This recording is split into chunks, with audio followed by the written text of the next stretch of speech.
બપોર પડતા પડતા મકાઈ બાફી નાખી, બધાને ખાવાનું મન થયું હતું, ખાસ કાર્તિક નિખિલ ને બેને ખાવાનું મન થઈ ગયું હતું. અને પછી આપણે જવાની હતી કંકોત્રી બાટવા. તો આવી ગયા છીએ પેલી કંકોત્રી ભાણાભાઈ ને દેવાની હતી. ત્યાંથી સીધા અશ્વિનભાઈ ના રૂમે જવાનું હતી, ત્યાં કંકોત્રી દેવાની હતી. જો ત્યાં શાહ કાજલ બેને બનાવી નાખ્યો અને મને છે ને માંડવી પાક દીધો કે તમે પેલા માંડવી પાક ખાઈ લો પછી તમને શાહ દઉં.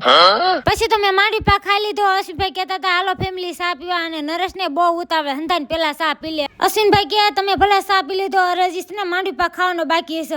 નરેશ ને માંડવી પાક ખવડાવી.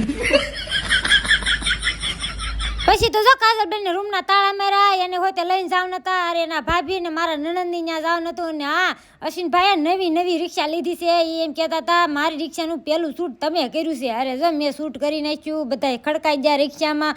સીધા મારા નણંદની રૂમે જવાનું હતું. અરે રિક્ષામાં રોદા ખાતા સીધા મારા નણંદની રૂમે આવી ગયા. જો મારા નણંદોયા ભાઈ છે, આ મારા નણંદ છે. અને હા, આને તમે ઓળખતા જશો. અને આ વસંત ઝીંઝવાડિયા. અરે આ માસી હુઈ જતા, એને જગાડ્યા. છોકરાવે કે ઊભા થાવ મહેમાન આવ્યા છે. ને પછી પી લીધો સા. છોકરાવે ભાગ ખાધો. મારા નણંદ કહેતા હતા લ્યો થોડોક સા લ્યો, ઊંઘ ન આવે. કંકોત્રી હિતેશભાઈના હાથમાં દઈ દીધી. લગ્નમાં વહેલા પધારવાનું હતું. હિતેશભાઈને કહી દીધું છે. ના અશ્વિનભાઈ રિક્ષા વેતી કરી દીધી એની. અને અમારે ગાડીમાં જો આ બધાને ટાટા બાય બાય, જય માતાજી.